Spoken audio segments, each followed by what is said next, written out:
Well, it's near the end of July 2013. I'm going to take you on a little tour of what I've been doing with my front yard food forest.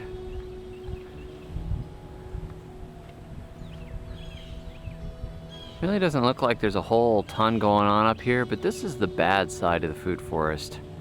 The ground out here is really compacted and tough stuff. There's a mulberry right there. Seminole pumpkins growing up the fence. You can see little things. I've got some seedlings and stuff. There's a little loquat, blackberries, persimmon, hachia. Got some sugar cane, Tithonia diversifolia. A lot of this stuff I'm just letting go to weeds right now. There's some Biden's alba, also known as shepherd's needle. There's a nitrogen fixer. It's called coral bean. Another Tithonia cutting I just stuck in the ground. Beauty berry started itself. Olive, little fig on the ground there, another loquat, chair, airplane, jujube, some cassava. I like to tear up areas of the yard down deep, throw some manure and stuff in them, and then start sowing seeds on top. That's what that area is.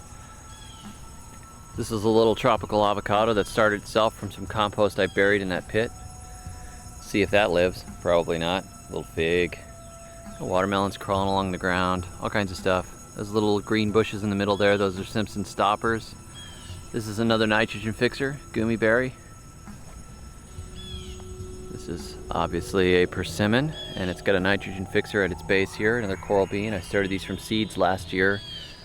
Native, very pretty flowers. There's a Simpson stopper. Very nice berries. This is one of my melon pits that I dug in the ground, filled full of logs and debris and manure and compost, and then planted melons on top of them. There's a little melon. Another nitrogen fixer right here. Plum tree. Nitrogen fixer. Peach tree. These trees aren't very happy in this yard up here. The seedling ones do better. The yard is just really compacted and hard.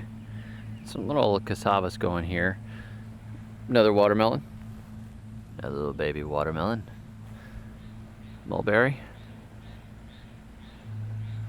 Up here's another one of the melon pits. I didn't bother weeding, I didn't bother watering or anything. They're making melons. Just a little melon. There is a plum tree. Next to it is a nitrogen fixing leucaena. It's kind of hiding back there. Probably can't see it very well. There it is. See the leucaena? That's a tropical. That froze down to the ground this last year and then came back. I've let these sumacs grow. And a patch of oak junk that was here because I've noticed a lot of wildlife coming in and out, and I don't want to clear that out. This is a pomegranate I started from cuttings, put in the ground last year. This is a Chickasaw Plum.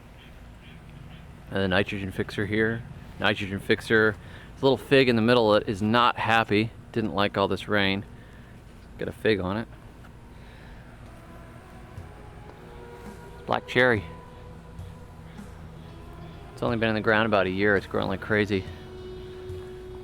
Basically, I'm letting a lot of this ground go fallow, which means I'm not mowing.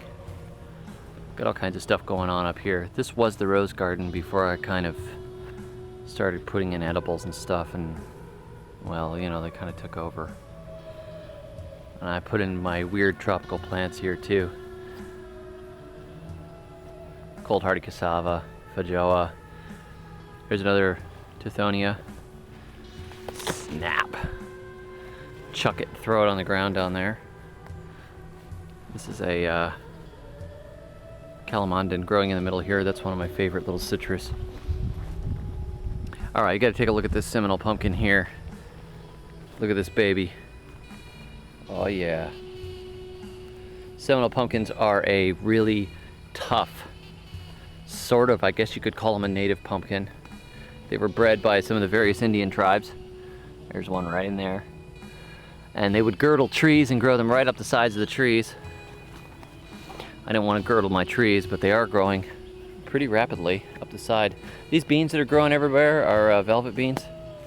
I threw a handful of them out a couple of years ago and they're just taking over. Over here, this is a little cold hardy avocado. And I just threw the cardboard around it the other day, and I'm going to cover it over with some mulch. There's another gummy berry, Elaeagnus. Look at all these. The beans are just growing crazy. This is bad dirt, so I'm trying to do all I can to get biomass on it. Or just let the weeds grow. Get a lot of butterflies and things coming through. There's a little seedling pecan.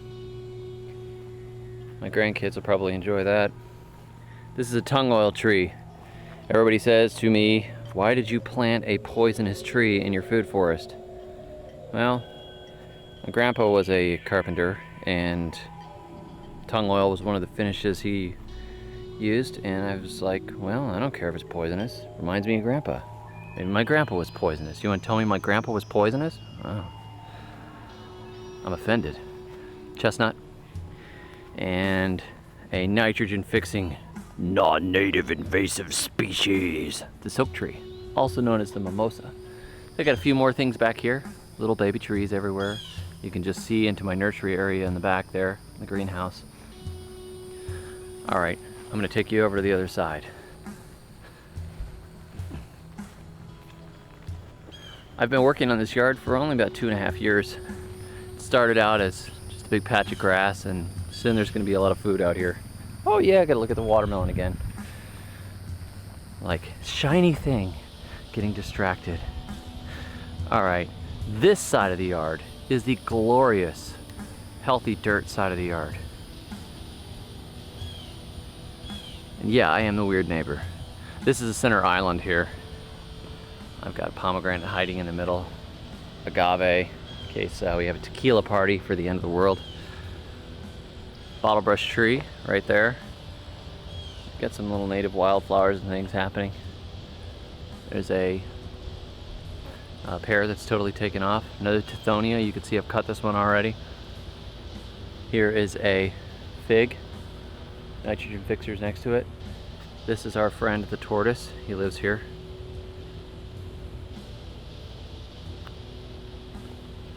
So we don't have dogs, and we don't mess around, we don't mow. That tortoise stays here all the time and he's very happy. I'll take you through here. Got cassava, got some tithonias towering overhead. Pindo palm, which has edible fruit. Elderberries, of which there are in fact elderberries right now that I need to come out here and harvest before I lose them all. More elderberries. Got butterflies flying through constantly. I've watched the butterflies go zipping through my yard, and then they turn around, they hit the edge of the yard. Oh, look at the neighbor's yard. There's nothing there to eat. And they turn around and they zip right back into my yard again. So I'm doing something right. Another persimmon. Malanga growing on the ground. This area stays pretty moist next to the elderberries, which is why I put the elderberries here. They like it moist. This is a red bud growing right next to a honey locust tree. I planted the honey locust. I thought it was dead. I mowed the area, and then I planted the red bud, and then the honey locust came back from the roots, and now it's a fight to the death, which is kind of fun. That's the way forests grow, right? Go ahead, fight. Fight.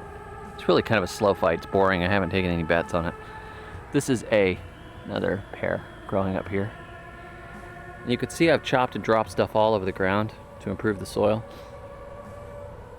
More your shepherd's needle, Biden's alba. I just mowed these paths through here and let everything go crazy. There's a fig. Some incredible ragweed. Look at that. Awesome. All kinds of weeds. A little banana tree back there underneath the magnolia. Thought about cutting the magnolia down, but my kids play on it all the time, so I've just left it. This is a little Maiwa kumquat. See the little delicious, well, they're not delicious yet, but they will be. Go back here around the corner. Little native pawpaw, parviflora, Asamina parviflora. Oh, I gotta show you this. I got ginger hiding back here in the shade. That's culinary ginger. That means edible or for cooking. Another fig. So basically, This is turning into a major ecosystem. That's a bay tree, by the way, right there. That little one hasn't died yet from the blight. Banana. Those are foreclosure bananas. That's where I saved them from. Little foreclosure. There's another little pawpaw. Look at that cute little pawpaw. Little hickory started itself. We harvested a bunch of hickory nuts and my kids whacked them all over the yard with baseball bats, and I just let some of them grow. Cassava everywhere, as you can see. There's an apple. It's an Anna apple. There's a pollinator around here somewhere. Chaya, Virginia creeper, ragweed, all kinds of good stuff. There's a fig growing up there in the corner, utterly surrounded by weeds. There's another chaya. Here's an area I meant to throw some mulch on, never got around to it. But you can see there's more chaya. And I just mowed right up to it, and you can see, there you go, right up to the fig. So that's basically my front yard food forest, a little loquat. And I'll take some pictures and post more on it at some point in the future.